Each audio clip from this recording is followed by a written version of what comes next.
In today's video, I want to go over a great deal on EA Access that's going to be valid until June 29th. If you guys don't know, EA Access is EA's subscription service, so we'll take a look at that. CyberPunk 2077, very unfortunate. It is seeing another delay, and now it might actually be coming out after the release of the PlayStation 5, so that makes it a relatively interesting release date for the title. And Cloudpunk has a physical edition coming as well. That's a pretty cool Cyberpunk title that was released on PC earlier. Will be coming physically to all major platforms. We'll talk that at the end of this video. But first up, EA Access 1-month discount offer. You can get a month of EA Access for just 99 cents. I would say that this is pretty good. With EA Access, you can play a bulk of the library of EA's Vault lineup. Unfortunately, because the PlayStation 4 doesn't have backwards compatibility, you can't get all of the older games like Skate and the older Dragon Age titles, Dead Space, and things of that nature, but you still have a plethora of games in there. You've got Need for Speed Heat, FIFA 20, a lot of the sports titles. I think Battlefield 5 is even in there, so yeah, there's a lot of stuff in EA Access.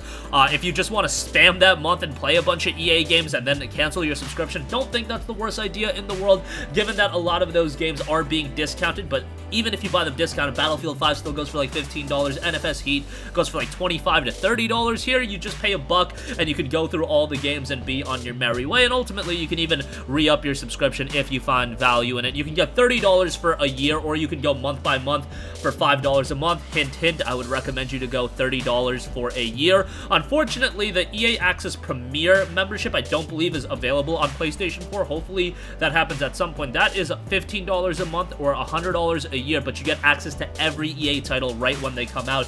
That's the sports games, that's like every major release, like the Star Wars titles. And that's a pretty good value, all things considered. If you were going to buy those games anyway, it is something to consider. But EA Access regular for 99 cents, I do think it's pretty good, especially if you're looking to just rush through a lot of those titles. Dragon Age Inquisition, another game on there, so wanted to give a mention of that. Just do remember that after your month, you're going to be automatically charged, so make sure you cancel it if you're not interested in re-upping for the future, if you just want that month and then be on your way.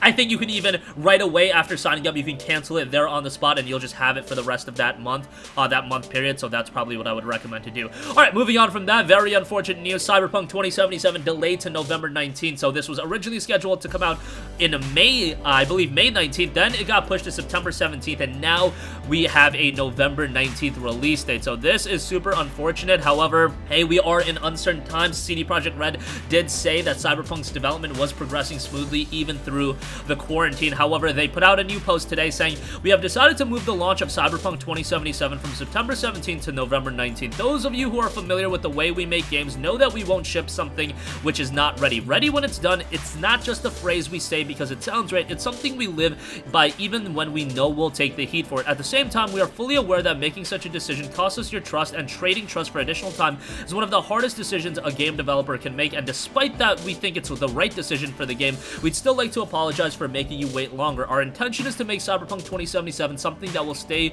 with you for years to come. In the end, we hope you understand why we did what we did. At the time we are writing these words, Cyberpunk 2077 is finished both content and gameplay-wise. The quests, the cutscenes, the skills and items, all the adventures Night City has to offer, it's all there, but with such an abundance of content and complex systems interweaving with each other, we need to properly go through everything, balance game mechanics, and fix a lot of bugs. A huge world means a huge number of things to iron out, and we will spend the additional time doing exactly that. This week, journalists from all over the world are starting to independently play the game. We are eager and quite stressed to hear their opinions as well as your reactions when they publish their previews right after we air Night City Wire on June 25th. We hope this will satisfy some of your hunger for the game as we work to polish it for the November launch, coming directly from the team over at CD Projekt Red."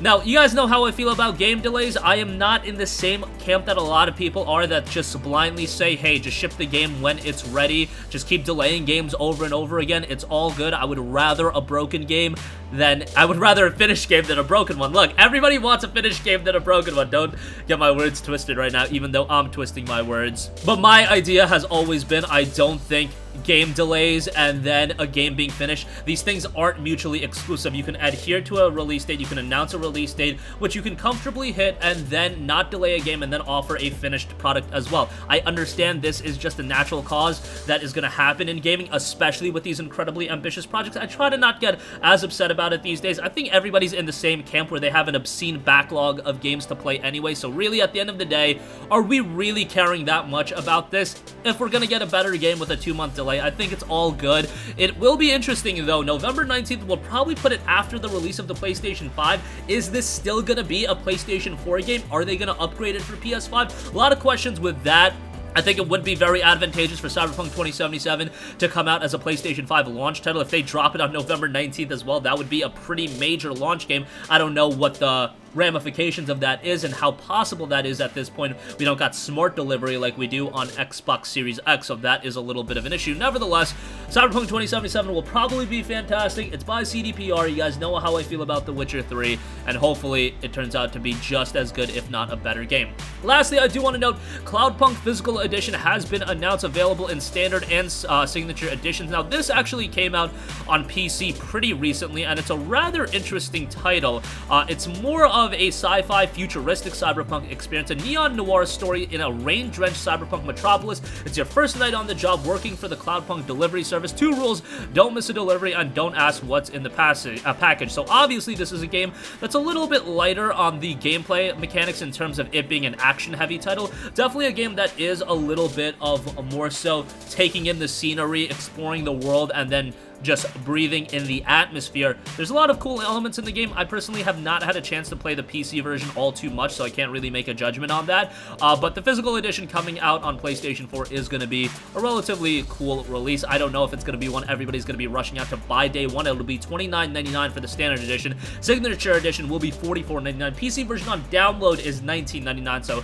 just wanted you guys to be mindful of that. But that's going to conclude this video. Again, 1 month of EA access for just a buck. CyberPunk 2077 sees another delay. Hopefully it'll be the last one and we do ultimately get that game this year. And Cloudpunk Physical Edition has been announced. Check that out when it is available on June 25th, I believe. Yeah, pre-orders will go live on the Signature Games store on June 25th, and it'll come sometime thereafter. That's gonna wrap up this one. Sound off with all of your thoughts in the comment section down below. Thank you for watching, and goodbye.